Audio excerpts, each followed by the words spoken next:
እልልልልልል ሩቲና አብርሽ በመጨረሻም ተታረቁ።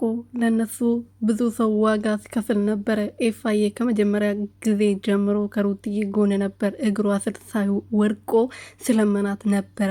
ብዙ ሰዎች ሩቲዬና አብርሽ አንድ ላይ እንዲሆኑ ብዙ ሰው ዋጋ ከፍሏል። በመጨረሻም ነገሮቹ ተስተካክሎ አብርሃምን ወደ ራሱ ተመልሶ ሩቲዬም ተሸንፋ ይቅርታ ጠይቃ ወደ ራሳቸው ተመልሶ ልጃቸውን አብሮ ለማሳደግ ተስማምተዋል ማለት ነው። ኤፋዬ በዚህ አጋጣሚ እንወዳለን እና ከብራምን ትልቅ ሰውዬ ትንሽ ትልቅ በሳል የሆንክ ሰው ነውና ይሄናል መሞከሩ ይሄናል መጣሩ ቀን ከሌሊት ደፋ ቀን በማለቱ ሳይለወጥ ሳይቀየር ከወንድሙን እንትን እያለ እየመከረው እየዘከረው ከወንድሙ ጋር እየተጣላ እስከዛሬ ድረስ እዚህ መድረሱ በጣም ትልቅ ነገር ነው። ሳይለወጥ ሳይቀየር አንድ ቀን እንኳን ሩቲዬ መጥፎ ነገር ሳይናገራት ነው እስከዛሬ የቆየው ማለት ነው። ሰላም ሰላም ቤተሰብ እንዴት ናችሁ? እንዴት አመሻችሁ?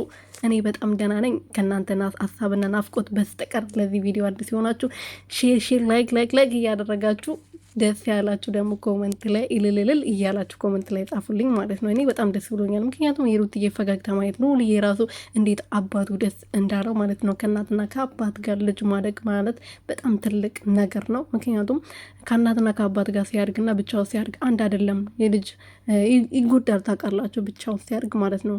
ከእናት ብቻ እናት ምን ያህል ጠንካራ ብትሆን ምን ያህልም ጎበዝ ብትሆን ልጁን አባቱን ይፈልጋልና አንድ ላይ ስለሆኑ እኔ በጣም ደስ ብሎኛል። አንድ ላይ ኖሮ አንድ ቤት ውስጥ ባይኖሩ ራሱ ተስማምተው ልጃቸውን በፍቅር ለማሳደግ በመስማማታቸው ደስ ብሎኛል።